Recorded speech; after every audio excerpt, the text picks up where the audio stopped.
রাজনীতি শুধু ক্ষমতার খেলা নয়, অর্থনীতি শুধু সংখ্যার মেলা নয়, সমাজনীতি কেবল তত্ত্বের জাল নয়, আর দুর্নীতি শুধু শিরোনামে আটকে থাকা গল্প নয়। যে কথাগুলো আমরা প্রতিদিন শুনি কিন্তু সহজভাবে বুঝতে পারি না, যে সিদ্ধান্তগুলো আমাদের জীবন বদলে দেয় কিন্তু কেউ সহজ করে বলে না। এখানে আমরা চেষ্টা করব জটিল কথাকে সহজ ভাষায় ব্যাখ্যা করতে, অস্পষ্ট বিষয়কে স্পষ্ট করে তুলতে। এখানে কথা হবে সহজে, প্রস্তুত হবে সোজাসাপটা, যেন আপনি সহজে বুঝতে পারেন, ভাবতে পারেন এবং সঠিক সিদ্ধান্ত নিতে পারেন। আমন্ত্রণ কঠিন কথা সহজে, সাথে আছি আমিন আল রশিদ। রান্না বাড়া করতে পারি না, খেতে পারি না। বিল তো আমরা দিতেছি ঠিকই, বৈধ গ্রাহক না, আমাদের তো বিল দিতেই হয়। আমাদের দুইটা রান্নাঘরে আমি 2200-2300 টাকা বিল দিই। থেকে পাম্পে আপনার 40 পয়েন্ট গ্যাস, যা 70-80 টাকার গ্যাস, মানে অর্থাৎ আমি যেই জায়গা থেকে আসছি গ্যাস নিতে, ওই গন্তব্যের 10 ভাগের 1 ভাগও যাইতে পারি না। মালিকরা মনে করে গাড়ি বাড়ি করে নিয়ে গেলে জমা পাইলাম, কিন্তু আমাদের ঠিকমতো সংসারে চলে না। 5টা-6টা পাম্প, 2টা পাম্প খোলা, 8টা সব বন্ধ। একদিন চললে 2 দিন চলে না গ্যাসের জন্য। জ্বালানি তেলের পরে এবার সিএনজি স্টেশনেও যানবাহনের দীর্ঘ সারি। গ্যাস পেতে ফিলিং স্টেশনের সামনে অপেক্ষা করতে হচ্ছে দীর্ঘ সময়, তারপরও চাহিদা অনুযায়ী মিলছে না জ্বালানি। একই অবস্থা বাসাবাড়িতেও। লাইনে গ্যাস না থাকা ইলেকট্রিক চুলা সহ বিকল্প উপায়ে রান্না এবং খাদ্য জোগাড় করতে গিয়ে খরচ বাড়ছে নাগরিকদের। জ্বালানি সংকটে ব্যাহত হচ্ছে শিল্প কারখানার উৎপাদন। এরকম বাস্তবতায় সিএনজির দাম বাড়ানোর উদ্যোগ নিয়েছে পেট্রোবাংলা। প্রশ্ন হলো, গ্যাসের দাম বাড়ানোর জন্যই কি কৃত্রিম সংকট তৈরি করা হয়েছে? জ্বালানি সংকট সমাধানে সম্প্রতি মালয়েশিয়ার প্রধানমন্ত্রী আনোয়ার ইব্রাহিমের সঙ্গে টেলিফোনে আলাপ করেছেন প্রধানমন্ত্রী তারেক রহমান। একই সময় গণমাধ্যমের খবর, আমেরিকা ভিত্তিক বেসরকারি প্রতিষ্ঠান গানভার ইউএস এলএলসি থেকে সরকার 13 বছর তরলীকৃত প্রাকৃতিক গ্যাস বা এলএনজি আমদানি করবে। প্রশ্ন হলো, এলএনজি আমদানি কি সমাধান? জ্বালানি সক্ষমতা অর্জনে সরকারের পদক্ষেপই বা কি?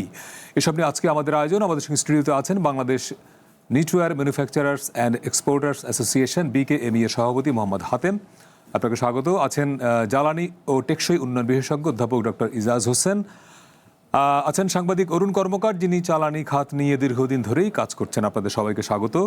আমি শুরু করি জনাব মোহাম্মদ হাতেম, আপনাকে দিয়ে। সাম্প্রতিক গ্যাস সংকটে শিল্প কারখানার উৎপাদনে কি প্রভাব পড়ছে এবং সরকারের তরফ থেকে যা বলা হচ্ছে যে আমাদের মহেশখালীতে যে ভাসমান এলএনজি টার্মিনাল, ওখানে কারিগরি ত্রুটি, সেজন্য গ্যাসের সংকট, এটি একমাত্র কারণ কিনা? হ্যাঁ, আপাতত আমাদের যে ওই FSRU যেটা সংকট, যেটা আমরা জানতে পেরেছি, আগুন লাগছে বা কোনো একটা কিছু হয়েছে, যার কারণে এখানে এটার সরবরাহ বন্ধ থাকাতেই মূলত আপাতত এই সংকট। তো এই সংকটটার ফলে এর কমপ্লিকেসি কি হচ্ছে কি আলটিমেটলি, এবং আমরা হলাম এটার মেজর ইউজার এবং ভিকটিম। আমাদের বিশেষ করে নেটওয়ার্ক সেক্টরে, আমাদের ব্যাকওয়ার্ড লিঙ্কেজ ইন্ডাস্ট্রিতে ক্যাপটিভ পাওয়ার একেবারেই মানে এসেনশিয়াল একটা পার্ট ইন্ডাস্ট্রির। কারণ ওই ইন্ডাস্ট্রিতে মানে বিদ্যুৎ বিভাগের ডিপিডিসি বলেন বা পল্লী বিদ্যুৎ বলেন, ওই বিদ্যুৎ ওই ধরনের ইন্ডাস্ট্রিতে চালানোটা খুব রিস্কি এবং চালাতে পারছি না আমরা। কারণ হচ্ছে আনইন্টারাপ্টেড কোয়ালিটি বিদ্যুৎ, ভোল্টেজের সমানভাবে সরবরাহ ওইটাতে নাই বিধায় ওইটা আমরা চালাতে পারি না। বিধায় ওখানে ক্যাপটিভ পাওয়ারে আমরা বিদ্যুৎ উৎপাদন করি গ্যাসের মাধ্যমে। তা ওইটা আমাদের বন্ধ, 1 নাম্বার। 2 নাম্বার হচ্ছে আমার যে ব্যাকওয়ার্ড লিঙ্কেজ ইন্ডাস্ট্রিতে আরেকটা ইউনিট হচ্ছে ডাইং। সেখানে আমাদের যে বয়লারটা, সেই বয়লারটা আমাদের এই গ্যাসের দ্বারা পরিচালিত হয়, যে স্টিম উৎপাদন করি আমরা। তো সেইটাও বন্ধ। গত প্রায় 13-14 দিন হয়ে গেল আমাদের এই কার্যক্রম বন্ধ হয়ে আছে। পাশাপাশি এখন ধরেন আমার যে ফরওয়ার্ড লিঙ্কেজে যে গার্মেন্টস ইন্ডাস্ট্রি, সেখানেও বড় বড় গার্মেন্টসগুলি, সেখানেও কিন্তু ক্যাপটিভ পাওয়ারেই গার্মেন্টসটা চলে। শুধুমাত্র ক্ষুদ্র মাঝারি শিল্পের যে ইয়েগুলো আছে, সেখানে 1টা কাজে গ্যাস ব্যবহৃত, সেটা হচ্ছে ফিনিশিং সেকশনে আয়রন। আমরা যে ফিনিশিং সেকশনে আয়রন করি, সেইটা আমরা ওখানে একটা ছোট বয়লার আছে, সেখানে আমরা গ্যাস ইউজ করি। তো এই 3টা জায়গায় 3ভাবে আমরা গ্যাসটা ব্যবহার করি গার্মেন্টস সেক্টর। তো সেই 3টা জায়গাতেই কিন্তু বাংলাদেশে এলো এই প্রথম টাচলেস আরএকে সেন্সেশন ওয়াটার ক্লোজেট। প্রায় 13-14 দিন যাবৎ একেবারেই বন্ধ কিছু কিছু এলাকায়।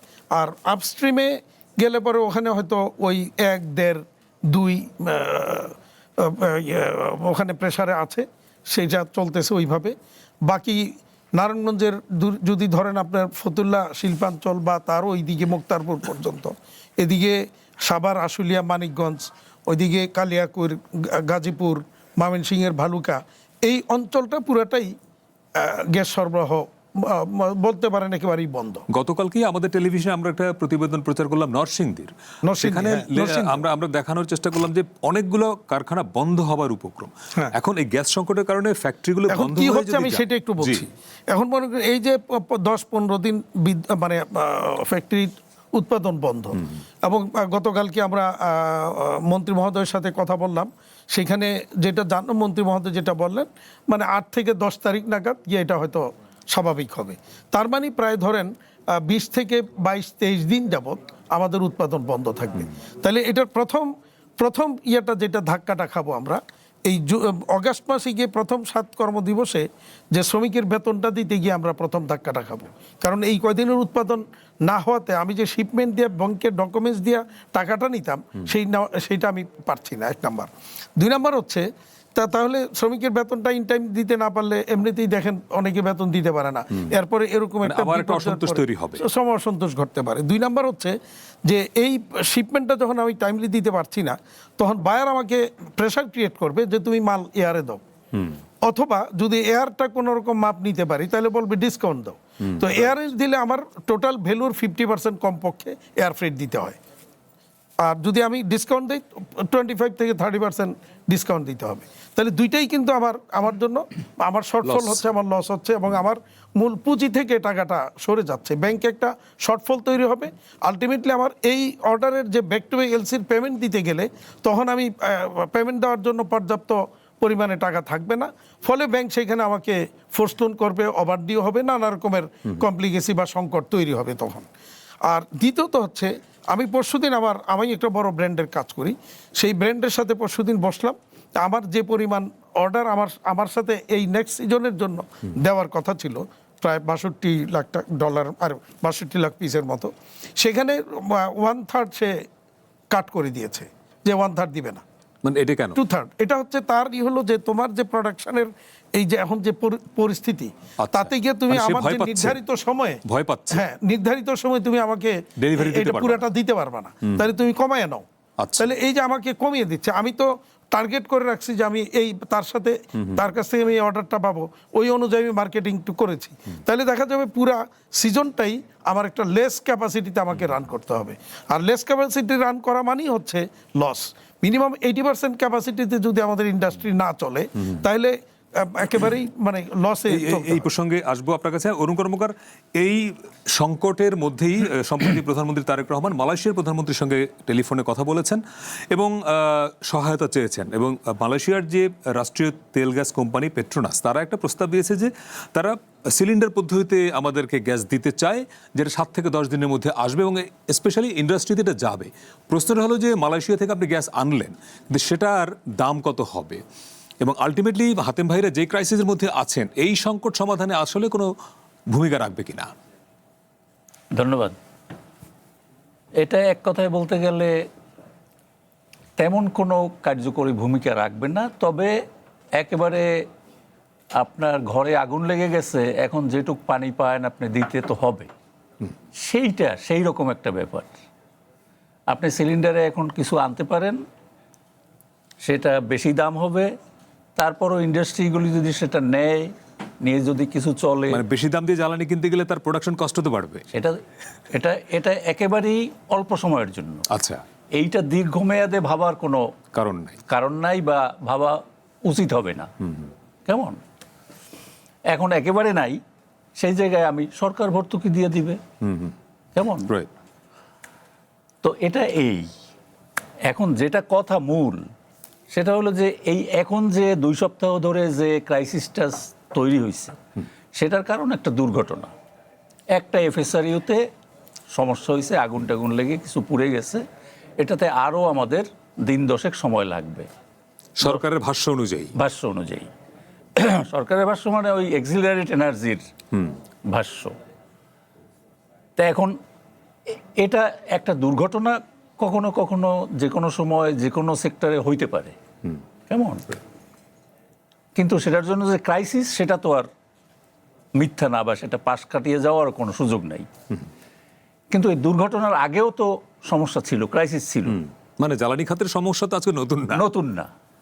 এখন দুর্ঘটনার পরে আমরা একেবারে ন্যাশনাল গ্রিডে টোটাল গ্যাস হয়তো দিতে পারছি 2200 মিলিয়ন ঘনফুট। দুর্ঘটনার আগে হয়তো আমরা 2700 দিতাম। কেমন? কিন্তু আমাদের ডিমান্ড তো 4200। রাইট। তাই না? তার মানে ক্রাইসিস আগে থেকেই ছিল। একটা দুর্ঘটনার কারণে ক্রাইসিসটা এখন বেশি হয়েছে। এখন ক্রাইসিস তাইলে হইলো কেন? এই যে আমার 2700 দিতে পারি দুইটা এফএসআরইউ কাজ করলেও, আর আমার ডিমান্ড হয়ে আছে 4200, পেট্রোবাংলার হিসাব অনুযায়ী 4000 থেকে 4200 তারা বলে। তো এই অবস্থাটা কেন সৃষ্টি হইল?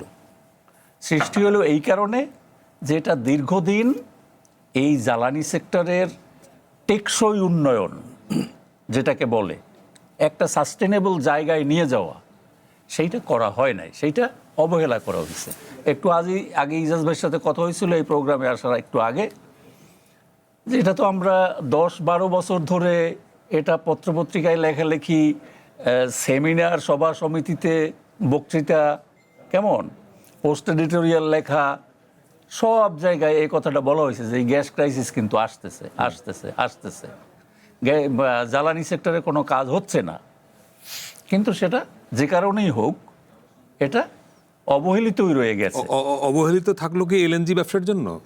মেবি মানে কিছু লোক এলএনজির ব্যবসা দেবো সেজন্য রাষ্ট্রায়ত্ত আমার যে উৎপাদন, আমার যে অনুসন্ধান, সেগুলোকে আমরা অবহেলা করলাম। হ্যাঁ, সেটা হতে পারে, সেটা হতে পারে। এখন ক্রাইসিসটা ওই কারণে আমার সৃষ্টি হয়েছে। তা এখন একটা প্রশ্ন আসে যে তাইলে আমরা কি দেশে কি আমাদের যথেষ্ট গ্যাস আছে, আমরা পাবো? এখন আমাদের যারা বিশেষজ্ঞ, আমাদের যারা প্রফেশনাল এই সেক্টরের, তারা বলে যে পাবো, আমরা অনেক গ্যাস পাবো। এর মধ্যে আমি একটা সুনির্দিষ্টভাবে বলি, আমাদের এই যে ফিল্ড ছাতক, যেখানে নাইকো 2বার ব্লো আউট করলো, ওখানে পাশাপাশি 2টা ফিল্ড, ছাতক নর্থ সাউথ অথবা ইস্ট ওয়েস্ট, এরকম 2টা, ওর একটা নাইকোকে দেওয়া হয়েছিল। সেটা তো মামলা মোকদ্দমা যাই হোক মিটে গেছে। কেমন? ওই 2টা ফিল্ড কি আমাদের প্রফেশনালরা বলে টিসিএফ ফিল্ড। টিসিএফ মানে ট্রিলিয়ন ঘনফুট গ্যাস ওখানে থাকবে। প্রত্যেকটায় অন্তত 1 টিসিএফ গ্যাস আছে। তো 1 টিসিএফ গ্যাস মানে আমাদের সারা দেশের 1 বছরের চাহিদা ব্যবহার। চাহিদা বেশি হইলেও আমরা 1 বছর চলতে পারবো আর কি। 1 টিসিএফ এর একটু কমই ব্যবহার করি এখন। তো আপনি ওইখানে কেন যান না? আপনি কেন ওই সুন্দরপুরে একটা কূপ করে 7 মিলিয়ন পাবেন? 7 মিলিয়ন, কেমন? 7 মিলিয়ন মানে একটা সিএনজি স্টেশনও একদিনে 7 মিলিয়ন বেচে। এইটা নিয়ে আপনি টেলিভিশনে খবর টবর দেখাই একটা সয়লাভ করে ফেলতেছেন। এগুলি তো মানুষকে ধোঁকা দেওয়া, এবং সাংবাদিক যারা করে তারাও এটা জানে না। এটা 7 মিলিয়ন দিয়ে কি হবে? আমার গ্যাপ হয়ে আছে 1200-1400 মিলিয়ন, 1400, আর তুমি 7 মিলিয়ন লইয়া লাফালাফি করো। ওই 7 মিলিয়ন তো আমার দরকার নাই। আপনি যেখানে টিসিএফ ফিল্ড সেখানে কেন যান না? রাইট। এর আগে বলা হয়েছে যে মামলা আছে নাইকোর সাথে, মামলা না মিটলে আমরা যেতে পারবো না। সেটা না হয় একটাই মামলা ছিল, তারপরও সেটা কিন্তু পেট্রোবাংলার লয়াররা বলছে যে না, এই মামলার জন্য আমাদের সেখানে যেতে কোনো বাধা নাই, তারপরও যাওয়া হয় নাই। এখন এই গভর্নমেন্ট কিন্তু আমরা অনুসন্ধানের প্রশ্নে আরেকটু পরে আরো ডিটেইল একটু যাবো। জনাব ইজাজ হোসেনের কাছে জানতে চাই যে এখন যে সংকটটা, এইটা কি শুধুমাত্রই আপনার মনে হয় যে মহেশখালীর যে ভাসমান এলএনজি টার্মিনালে যে কারিগরি ত্রুটির কথা বলা হচ্ছে এটাই, এবং আপনার মনে থাকবে যে জ্বালানি প্রতিমন্ত্রী বলেছিলেন 2 দিনের মধ্যে সমস্যার সমাধান হবে, এরপরে আবার বললেন যেন 1 সপ্তাহ লাগবে, উনি আবার আনুষ্ঠানিক দুঃখ প্রকাশও করলেন। কথা হচ্ছে যে আমাদের জ্বালানি সেক্টরের এই সংকট দীর্ঘদিনের, হঠাৎ করে একটা দুর্ঘটনার কারণে সারা দেশে এরকম ক্রাইসিস হয়ে যাবে, এইটা খুব স্বাভাবিক ঘটনা কিনা? ধন্যবাদ। অ্যাকচুয়ালি আমাদের দুইজন যে বক্তারা এইটার সম্বন্ধে কিছু কিছু বলেছেন, হ্যাঁ, সো এটা আমার ওইভাবে আর বেশি বলার দরকার নাই। ওনারা যেটা বলছেন, আপনি যদি 100% সাপ্লাইড থাকতো আমাদের সিস্টেম, হ্যাঁ, যে যেরকম আমাদের মোটামুটি আমরা ধরে নিই, আমাদের ধরুন তেলের 100% সাপ্লাই, মানে কোনোখানে তেলের কোনো ঘাটতি নাই, আমরা যতটুকু জানি। আপনি গেলে তেল পাচ্ছেন। এটা আমরা যদি 100% সাপ্লাই থাকতাম গ্যাসে, তাহলে এটা এই শকটা গায়ে লাগতো, বাট মানে ম্যাসিভ আকার ধারণ করতো না। কারণ যে হিসাবটা দিল যে অরুণ, যেটা এই 1200 আমাদের শর্টেজ, হ্যাঁ, তো 1200 শর্টেজের মধ্যে এখন তো 450 ঝরে গেছে, ঠিক না? তো 1200 যদি থাকতো তাহলে আরো it would be very little, খুব লিটল আমরা এটা করতে পারতাম। তো আমরা যেহেতু সংকটের মধ্যেই, মানে ওই রকম সংকট না, মানে আমি বলি এই যে এখন যে ক্রাইসিসটা আপনি দেখছেন, যেটা নিয়ে আমরা টকশো সব কিছু হচ্ছে, লেখালেখি হচ্ছে, ঠিক এটা যেদিন এটা হয়েছে ওনাদের যে প্রবলেমটা, ঠিক সেই দিনের আগে যেই অবস্থা ছিল সেই অবস্থা কি গ্রহণযোগ্য? এইটাই প্রশ্ন আর কি, সেটা কি গ্রহণযোগ্য? সেটা যদি গ্রহণযোগ্য অবস্থা থাকে, মানে ওনারা কষ্ট করেও হলেও চলছিল, সিএনজি স্টেশনে গ্যাস পাচ্ছিল, আমরা রান্নাবাড়ির জন্য পাচ্ছিলাম, সেটা ছিল বিদ্যমান, ঠিক আছে? এখন এটা রিপেয়ার্ড হয়ে গেলে যেদিন ঠিক হয়ে যাবে, এটা বলছে 10 দিনের মধ্যে, তখন আবার ওই জায়গায় চলে যাব। কিন্তু ওইটা কি আমার আমরা সংকটের মধ্যেই ছিলাম, এখন সংকটটা বেড়ে যাবে, সমাধান হলে সংকটেই থাকবে। রাইট, কারণ আপনার তো কারণ ওনারা তো ওই অতটুকু কমে ওনারা ম্যানেজ করছেন, তো অতটুকু কমে যখন ম্যানেজ করছে, আর আরেকটা সমস্যা হচ্ছে আমাদের তো সবগুলা সেক্টরকে আমরা ইকুয়ালি দেওয়ার চেষ্টা করি গ্যাস, হ্যাঁ, সবগুলা। তো যখন কষ্ট হয় সবগুলারই ইকুয়াল হতো। যদি প্রায়োরিটি থাকতো যে ঠিক আছে একটা সেক্টর বন্ধ করে দিলাম, করলাম, যদিও ফার্টিলাইজারে করা হয়, ওরাই বোধহয় সবচেয়ে বেশি সাফারার, কিন্তু এই ইন্ডাস্ট্রি সমস্যাটা আর কি আমরা সবখানেই নিয়ে যাই এবং তারা অলরেডি সমস্যায় আছে। তারপরে এটা আরেকটা জিনিস হচ্ছে, দেখেন এই যে এই সিএনজি যেটা বলছি, হ্যাঁ, এখন যেটা হচ্ছে সেটা হচ্ছে যে তারা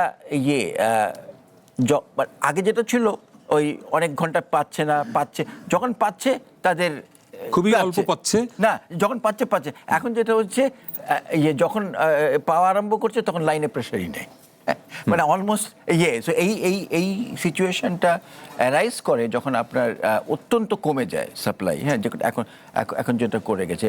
তো এখন যেটা হচ্ছে এটা একটা ওয়ার্নিং, আমি মনে করি এই পুরো জিনিসটা একটা একদিক থেকে আমি মনে করি দেশের জন্য একটা ভালো হলো যে আমরা একটা বিরাট ওয়ার্নিং পেলাম। হ্যাঁ, না, এরকম ওয়ার্নিং আমরা আগে পাই নাই, এত বড় পাইনি, এত বড় পাইনি, এত মানে দেখেন এর আগে যেটা হচ্ছে আমরা ম্যানেজ করে গেছি, হ্যাঁ, যে ম্যানেজ করে এই ধাক্কাটা, আর হচ্ছে যে ধাক্কাটা কিরকম, একসাথে 450, একসাথে 450 বড় ধাক্কা। তো এই যে আমি মনে করি এইটা একটা শুভ সময় আমাদের দেশের জন্য, সবার জন্য, নীতি নির্ধারক, পাওয়ার এনার্জি মিনিস্ট্রি বলেন, সবার জন্য, যে এইটার জন্য উঠে দাঁড়ানো যে না, এইবার আমাদের কিছু করতে হবে, কারণ কি করতে হবে সেই প্রশ্ন আছে জনমনে। আমরা একটা বিরতি নিয়ে আসবো।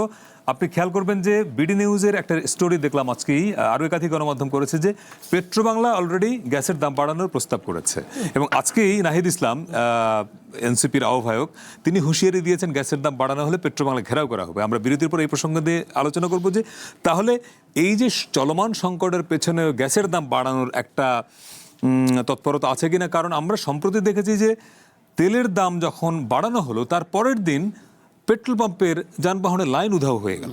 ফলে এখানে এরকম কিছু ঘটছে কিনা। কঠিন কথা সহজে একটা ছোট্ট বিরতি নিয়ে ফিরছে, একটু পরেই সঙ্গে থাকবেন।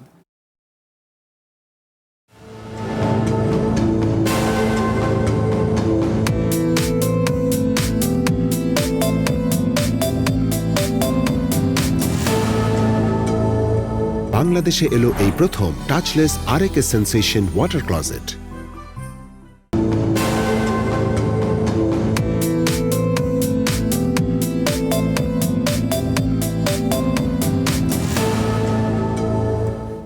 বিরতির পরে আবারও স্বাগত কঠিন কথা সহজে। আমাদের সঙ্গে আজকে আছেন মোহাম্মদ হাতেম, ডক্টর ইজাজ হোসেন এবং আছেন সাংবাদিক অরুণ কর্মকার। আমরা আজকে বিদ্যমান জ্বালানি সংকটের নেপথ্যে কি সেটি খুঁজবার চেষ্টা করছি এবং উত্তরণের উপায়টা কি। আজকেই নাহিদ ইসলাম সন্ধ্যার দিকেই বলেছেন যে যদি গ্যাসের দাম বাড়ানো হয় তাহলে পেট্রোবাংলা ঘেরাও করা হবে। প্রশ্ন হলো তিনি কেন এই কথাটা বললেন, কারণ এই সংকটের মধ্যেই জ্বালানি তেলের গ্যাসের দাম বাড়ানোর একটি উদ্যোগ নিয়েছে পেট্রোবাংলা। আমরা একটু প্রথমে নাহিদ ইসলামের কথাটা শুনি, তারপরে আলোচনায় যাচ্ছি। সিলিন্ডার গ্যাসের দাম বৃদ্ধি করেছে, বিদ্যুতের দাম বৃদ্ধি করেছে, এখন গ্যাসের দাম বৃদ্ধি করছে এবং কয়েকদিন পরে আবাসিক এলাকায় যে গ্যাস সেটার দামও বৃদ্ধি করবে। মানুষের বাসায় এমনি গ্যাস পাচ্ছে না, গ্যাস নাই, কিন্তু তাকে প্রতি মাসে ঠিকই বিল দিতে হচ্ছে। কলকারখানা বন্ধ হয়ে যাচ্ছে, ব্যবসায়ীরা কেউ এই দেশে ইনভেস্টমেন্ট করতে চাচ্ছে না। এই যে গ্যাসের দাম বৃদ্ধি পেয়েছে, আমরা অবশ্যই পেট্রোবাংলা ঘেরাও করব যদি এই ধরনের গ্যাসের দাম বৃদ্ধি করা হয়। সারা ঢাকা শহরের মানুষ তো নেমে আসবে এই দ্রব্যমূল্যের ঊর্ধ্বগতি এবং এই গ্যাসের দাম, বিদ্যুতের দামের প্রতিবাদে।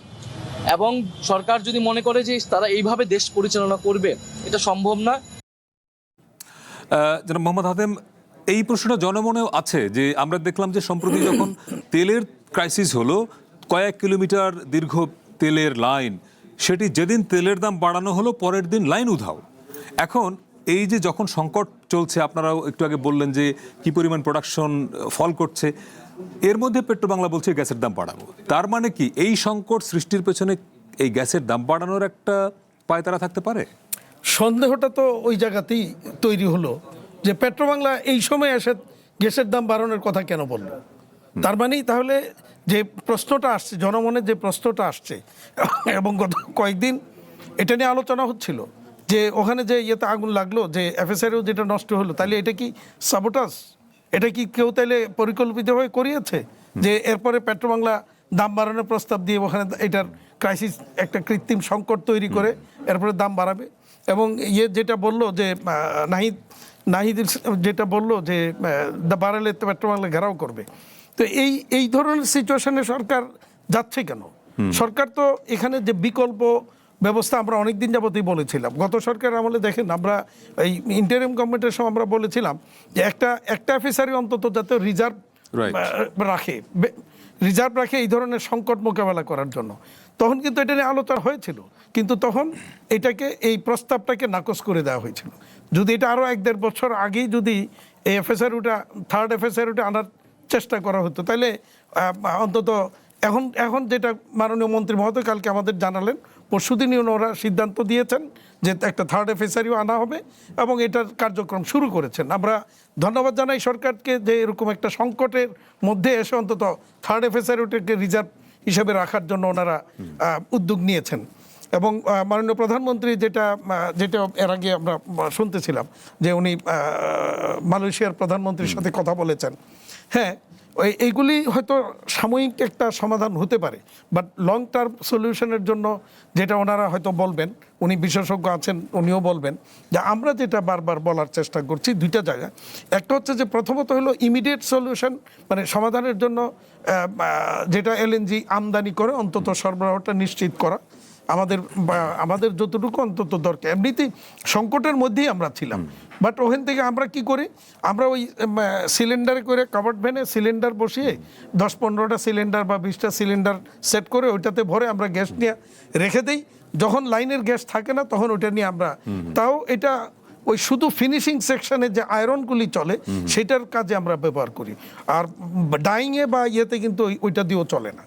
তো সেই জায়গাটাও কিন্তু আমরা খুব অবাক হলাম, খুব এটা নিয়ে আমরা খুব বিস্মিত হলাম যে তিতাস গ্যাস একটা চিঠি দিয়ে সিএনজি পাম্পগুলিকে বলছে যে এটা দেওয়া যাবে না, এবং দেওয়া যাবে না তাহলে আপনারা আমাদেরকে গ্যাস দিতে পারছেন না, এটার জন্য যেখানে আপনাদের অনুতপ্ত হওয়া দরকার, গিল্টি ফিলিংস হওয়া দরকার, সেখানে উল্টা আবার আমরা ওখান থেকে সামান্য কিছু নিয়ে কোনোরকম টিকে থাকার চেষ্টা করছি, সেইটাকে আপনারা বাধার সৃষ্টি করছেন। এটা আমরা কোনোভাবেই এটা মেনে নিতে পারিনি।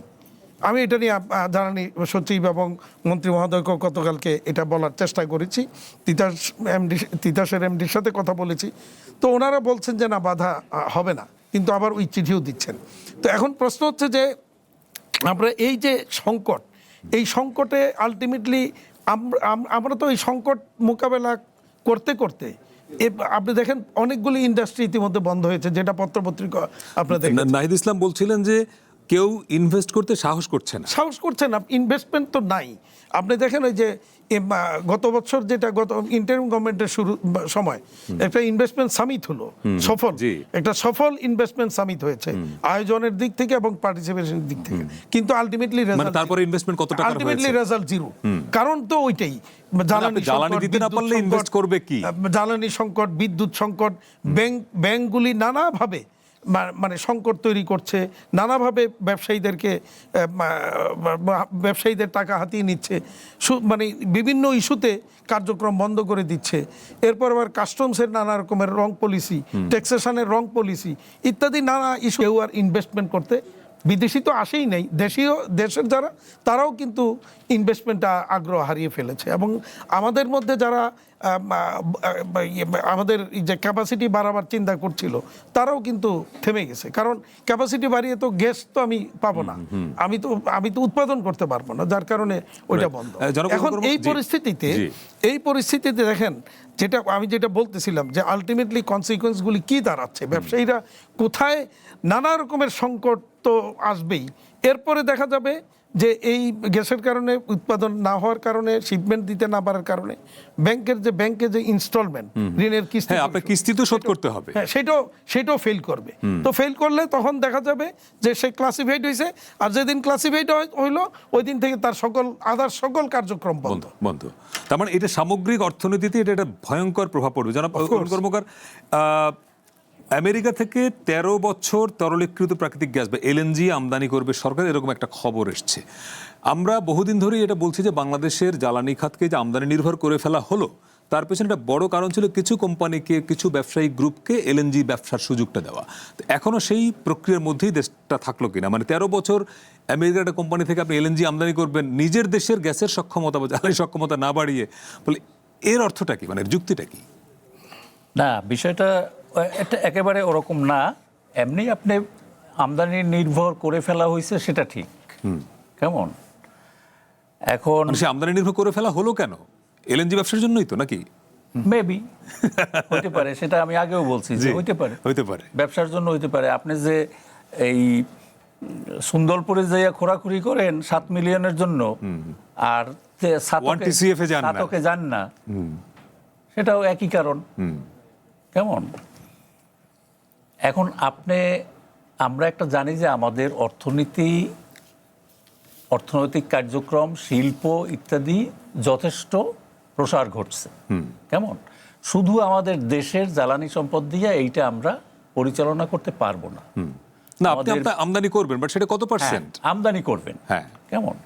এখন আমদানি করলে আমদানির মধ্যে একটা বাণিজ্য থাকে, যদিও এটাকে বলা হচ্ছে G2G, গভর্নমেন্ট টু গভর্নমেন্ট। হ্যাঁ, গভর্নমেন্ট, কিন্তু আমেরিকার যে হওয়া উচিত, হ্যাঁ যেটা হওয়া উচিত যে গভর্নমেন্ট টু গভর্নমেন্ট হইলে আমাদের এখানে জ্বালানি মন্ত্রণালয়ে একটা ফোকাল পয়েন্ট থাকবে, ওদের জ্বালানি বিভাগে একটা ফোকাল পয়েন্ট থাকবে, এই দুইটার মধ্যে কথাবার্তা হবে কে কি দিবে, কেমন? এখন এখানে দেখা যায় যে ওরা একটা প্রাইভেট কোম্পানিকে বলে দিছে যে তুমি আমার পক্ষ থেকে, তুমি, মানে প্রাইভেট কোম্পানির সঙ্গে সরকারের তো চুক্তি হতে পারে না। আমেরিকান গভর্নমেন্ট যদি বলে যে আমার বিষয়টা এ দেখবে, এ তোমাদেরকে বুঝিয়ে দিবে, তাহলে আপনি কি করবেন? এর আগে বিগত সরকারের আমলে তো ওইভাবে গম আনা হয়েছে রাশিয়া থেকে, রাশিয়ার সাথে G2G চুক্তি হয়েছে, কিন্তু গম বুঝিয়ে দিয়েছে একটা প্রাইভেট কোম্পানি, এখানে ন্যাশনাল ইলেকট্রনিক্স, তারা গম দিয়েছে, কেমন? এবং সেটা অত্যন্ত নিম্নমানের গম। সেই মামলায় ওই তৎকালীন খাদ্যমন্ত্রী জেলে, খাদ্য সচিব চাকরি হারাইছে, কেমন? ওই লোকের তো কিছু হয় নাই। এখন আবার তো রাশান গভর্নমেন্টে নিয়ে ওই লোক, সে রাশান বাংলাদেশি, কেমন? এখন ওরা তারে বলছে সে আমাদেরটা দেখবে, সে হইল 2 নম্বরের ধান্দাল। সেই ইউক্রেনের চুরি করা গম, যার প্রোটিন কন্টেন্ট 11%-এরও নিচে, অথচ হওয়া উচিত 12-এর বেশি, সেইটা প্রতি টন $60 বেশি দামে বাংলাদেশকে খাওয়াইছে। এখন এটা আমাদের গভর্নমেন্টের দায় আছে। রাশিয়ান গভর্নমেন্ট এরকম একটা অর্গানাইজেশন কেন দেয়? আমেরিকানও ওই, কেমন? এখন আপনি যখন এইসব ব্যবসা বাণিজ্য করতে যাবেন, তার মধ্যে এসব আপনার বুঝে নেওয়ার জন্য আপনার ক্যাপাসিটি থাকতে হবে, কেমন? আর আপনার যদি দেখে পেটে খিদা, তখন আপনার এই খারাপ জিনিসটাও খাওয়াই দিবে। কেমন? এখন কথা হইলো, হাতেম ভাই বলছে যে গভর্নমেন্ট আরেকটা এফএসআরইউ করার সিদ্ধান্ত নিছে। প্রথম কথা হইলো, এফএসআরইউ একটা থার্ড করবে কতদিন লাগবে? মানে সেই সময়কালে আমি অন্তত 2 বছর। রাইট, সেই সময়কালে আমার সেই 2 বছর কি করবেন আপনি? রাইট, হ্যাঁ। দ্বিতীয় কথা হইলো, এফএসআরইউ সমাধান কিনা। এফএসআরইউ তো ঝড় হইলে দিতে পারে না গ্যাস। আর এখন ক্লাইমেট চেঞ্জের কারণে বঙ্গোপসাগর সম্পর্কে যে স্টাডি আছে, অ্যাসেসমেন্ট আছে, কেমন, প্রতি বছর এখানে সাইক্লোনিক স্টর্ম এইটা বেড়ে যাচ্ছে, এটার ইন্টেন্সিটি বেড়ে যাচ্ছে। যখন বাতাসের গতিবেগ 17 মাইল পার সেকেন্ড থাকে, তখন প্রায় 2 মিটার ঢেউ হয়। এই 2 মিটার ঢেউ পর্যন্ত এফএসআরইউ চালাইতে পারে। যখনই বাতাসের গতিবেগ তার চেয়ে একটু বেড়ে যায় এবং 2 মিটারের বেশি ঢেউ হয়, তখন এফএসআরইউ বন্ধ রাখতে হয়।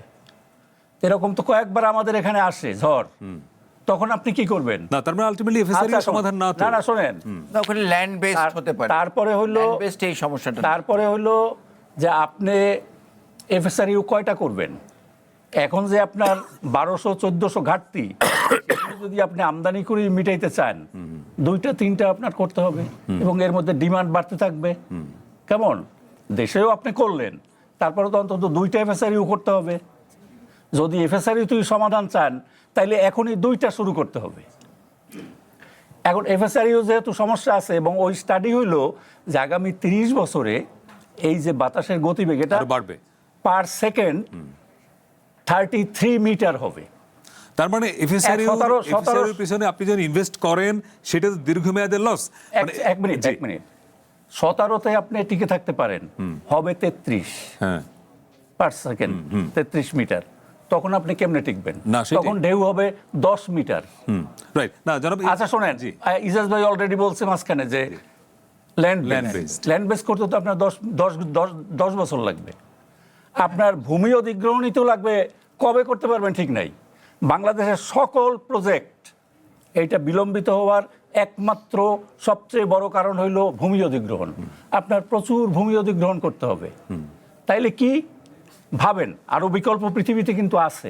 আমাদের পার্শ্ববর্তী দেশ, আপনি বলেন চায়না বলেন, ইন্ডিয়া বলেন, এই ইন্দোনেশিয়া বলেন, এরা কিন্তু এই নতুন টেকনোলজিতে চলে গেছে। জিবিএস, নতুন টেকনোলজি নিয়ে গ্র্যাভিটি বেসড স্ট্রাকচার। আমরা ওই জায়গাটায় আসবো একটু পরে, সমাধানের জায়গায়। জনাব ইজাজ হোসেন, বিরতির আগে আমরা একটু জাস্ট যতটুকু সময় পাই আপনার কাছে, যে আমরা যতটুকু বুঝলাম যে এখন যে সমস্যাটা, সরকারের ভাষ্য অনুযায়ী এটা সাময়িক, ধরে নিচ্ছি 10 দিন 12 দিন পরে পরিস্থিতি কিছুটা স্বাভাবিক সহনীয় হবে, কিন্তু দীর্ঘমেয়াদী আপনার এটা তো সমাধান না। ফলে এই যে অরুণদা যেটা বারবার বলছেন যে এফএসআরইউ আসলে সমাধান না, তাহলে আপাতত ধরে 10 দিন পরে যে পরিস্থিতির মধ্যে আমরা পড়বো, তখন সরকারের কি করতে হবে আসলে? না দেখেন, এফএসআরইউ কথাটা প্রথম থেকে আসি। প্রথম এফএসআরইউ যখন করা হলো, কেন প্রথম এফএসআরইউ করা হলো? এফএসআরইউর মানেই হচ্ছে যে এটা একটা সাময়িক, মানে আমার সময় নাই হাতে, আমি এফএসআরইউ করি। তা আমরা করলাম একটা, তখন আমরা তারপরে কি করলাম, আবার আরেকটা ক্রাইসিস, আবার সেকেন্ডটা করলাম, এখন আমরা থার্ডটা করছি। এতটুকু সময় কিন্তু একটা ল্যান্ড বেস হয়ে যেত, হতো না? মানে প্রত্যেকবারই আমরা অ্যাডহক বেসিসে কাজ করব। আচ্ছা, আমরা সেটাই আমরা আর কি এই যে অ্যাডহক বেসিসে কাজ চালিয়ে যাচ্ছি, যে আমরা অলওয়েজ এই প্রবলেমে আছি যে ল্যান্ড বেসের ডিসিশন তো অনেক আগে হয়ে গেছে, কিন্তু ওই ঠিক ওই হচ্ছে না, 10 বছর লাগবে, তো 2 বছরেরটা নাও সলিউশনটা। তো এফএসআরইউ করতে করতে আমরা যাচ্ছি। তো অবশ্যই এইটা কোনোভাবেই কাম্য না, এইভাবে করা ঠিক না। তবে আমাদেরকে অন্যভাবে পুরো জিনিসটাকে বিশ্লেষণ করতে হবে। সেদিন আমরা যেটা সমকালে ডিসকাশন করছিলাম, যে আমরা তো ওই পুরো জিনিসটা ডিসকাশন করছি না। যে আমাদের তো একটা পলিসিতে আসতে হবে, যে আমাদের তো ইন্ডাস্ট্রিয়ালাইজেশন দরকার, ঠিক না? আমাদের চাকরি দরকার, আমাদের ইকোনমির জিডিপি বাড়ানো দরকার।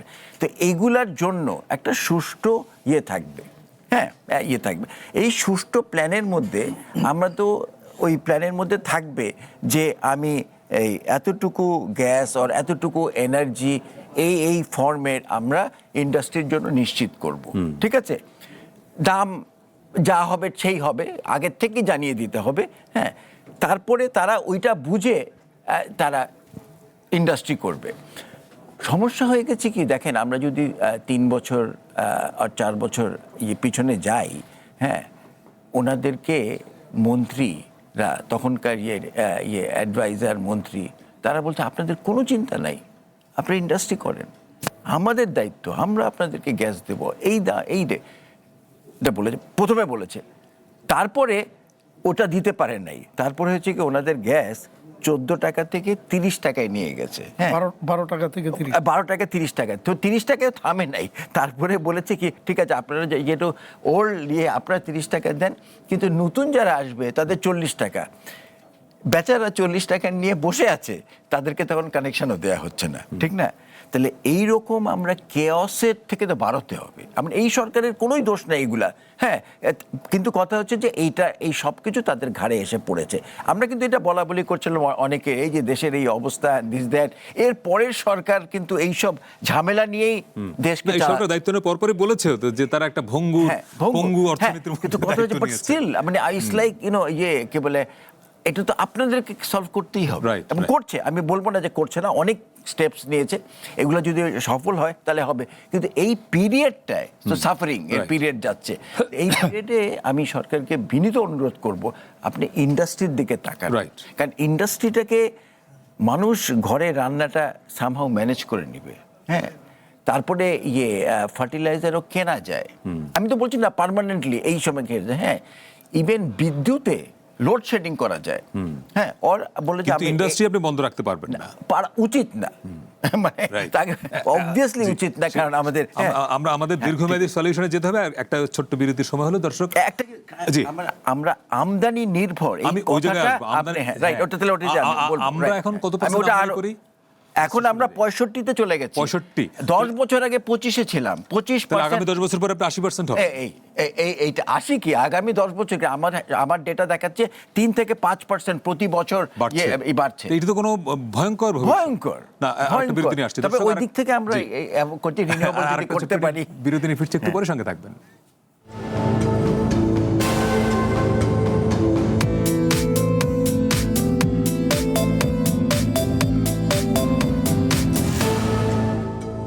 বাংলাদেশে এলো এই প্রথম টাচলেস আরএকে সেন্সেশন ওয়াটার ক্লোজেট।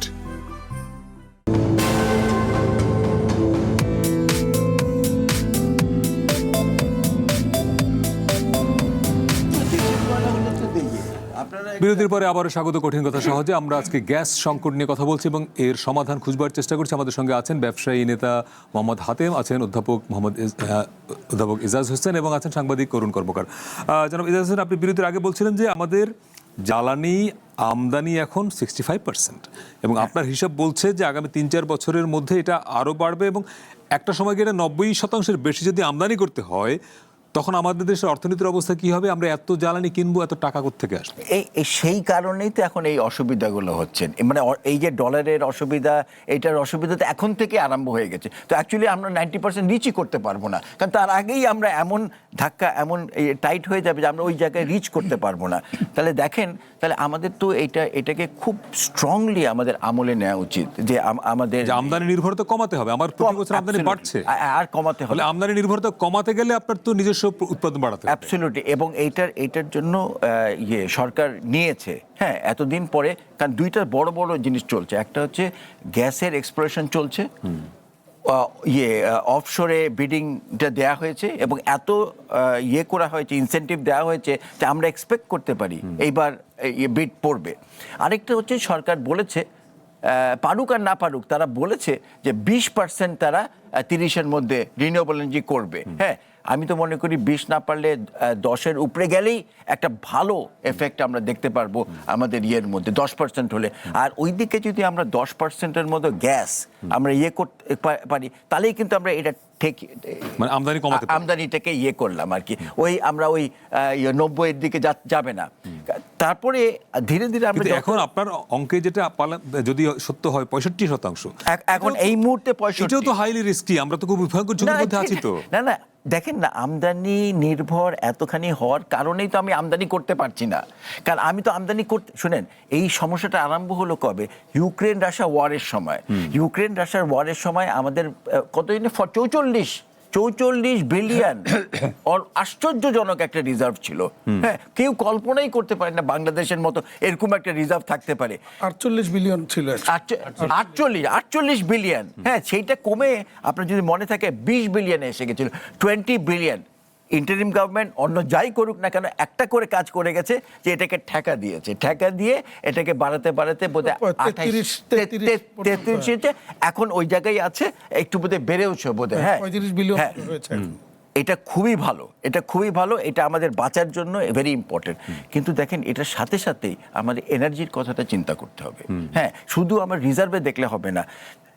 দেখেন, এই দুইটা সেক্টর কমপ্লিটলি ধ্বংসের মুখে ছিল, ব্যাংকিং সেক্টর আর এনার্জি সেক্টর।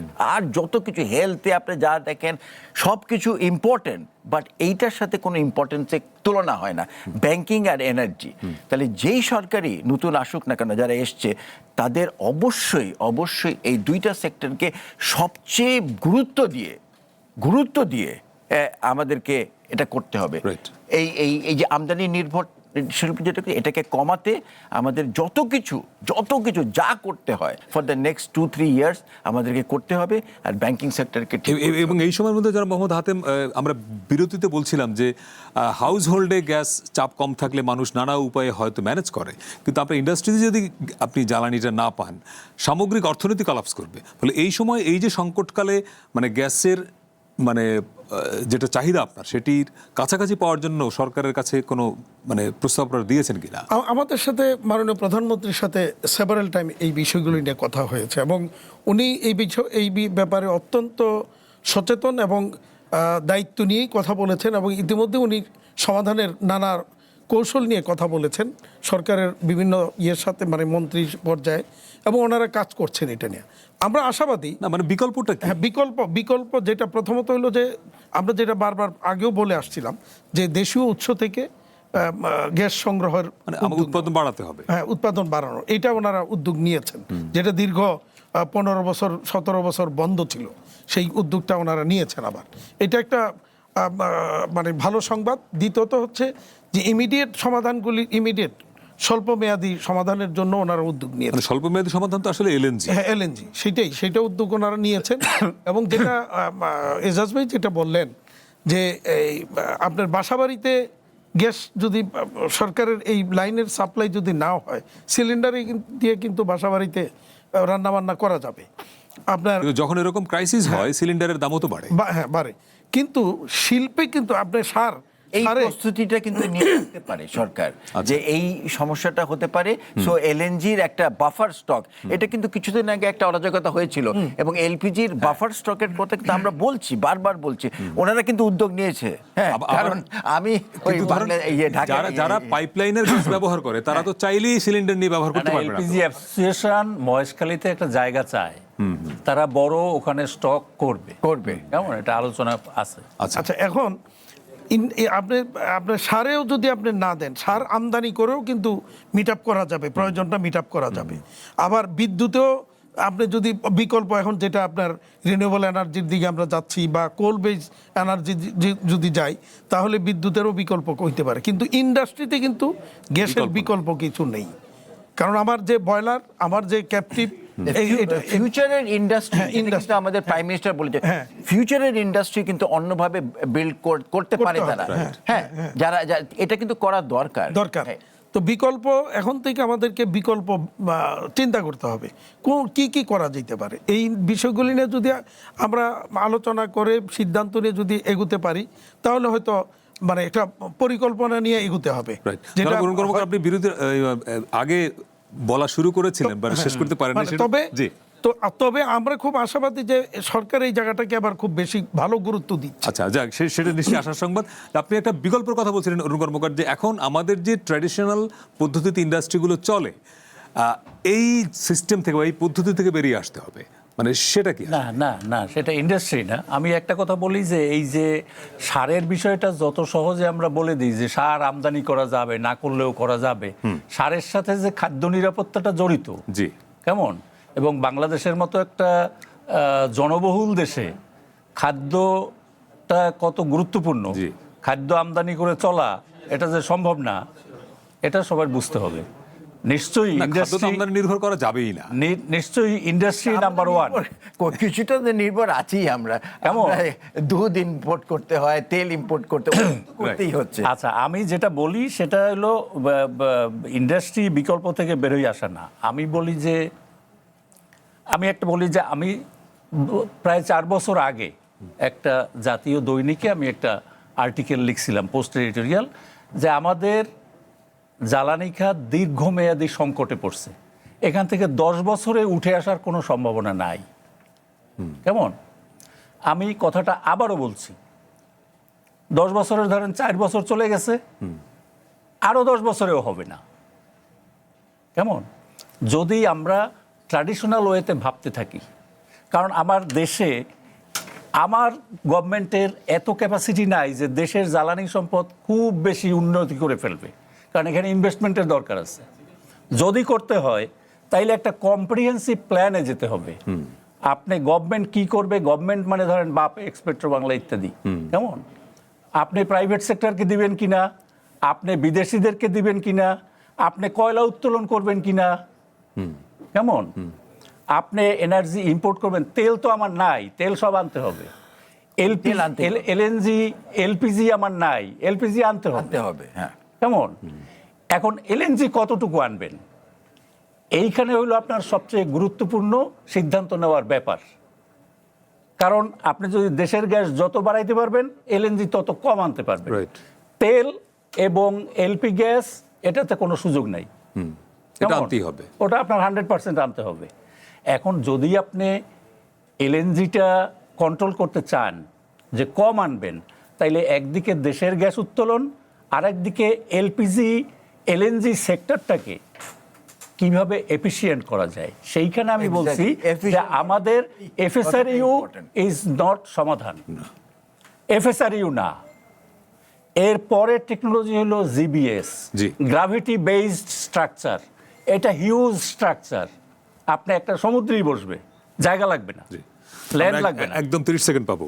সেইটা যদি করেন, সেখানে আপনি প্রচুর গ্যাস মজুত রাখতে পারবেন, আপনি পাইপলাইনে দিতে পারবেন, আপনি ওই মজুত থেকে নিয়ে বিভিন্ন লোড সেন্টারে দিতে পারবেন এলএনজি, কেমন। এইটাতে যদি যান এবং সেটা করতে এফএসআরইউ করতে যদি আপনার, ওইটাই গেলেও শুরু করার পরে কত বছর লাগবে? শুরু করার পরে খুব বেশি দিন না, এই এফএসআরইউর চাইতে বেশি দিন না। আচ্ছা, এফএসআরইউ বলে যে 29 মাস, 18 থেকে 29 মাস, আর এরা হইল 32 মাস। আচ্ছা, তো কাছাকাছি।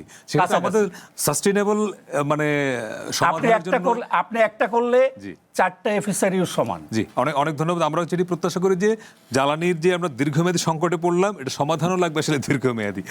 এই ছিল আমাদের আজকের সময় হবে না, শেষ। আরেকদিন নিশ্চয়ই আরো কথা বলবো। ঠিক আছে, আমরা একটা ছোট্ট কথা বলি, আমরা কিন্তু কম্পোস্ট সার, যেটা জৈব সার করে হিসাব আছে বাংলাদেশে 30% কেমিক্যাল ফার্টিলাইজার কমাতে পারি। তাহলে আমরা কি করছি? কিছু কোনো উদ্যোগ নিচ্ছি? আর এনার্জি এফিসিয়েন্সিতে আমাদের এমন সব প্রযুক্তি, এমন সব জিনিস আছে যে আমরা এই পুরো জিনিসটাকে 30 থেকে 40% কমাতে পারি। কিন্তু সবকিছুই আমাদের এগুলি তো কোনো আলোচনার মধ্যেই নাই, এগুলি তো এখন কোনো আলোচনার মধ্যে ইনভেস্টমেন্ট লাগে। এই আলোচনাগুলো এখন তুলতে হবে। ঠিক আছে, আজকের মতো শেষ করছি। আমরা চেষ্টা করেছি জটিল বিষয়গুলো সহজ করে বলতে, কারণ সুশাসন, সুব্যবস্থা, গণতন্ত্র টিকে থাকে প্রশ্নে, পরিবর্তন আসে বোঝাপড়ায়। সময় এখন আপনার ভাববার, প্রশ্ন করবার। আবারও দেখা হবে। শুভরাত্রি।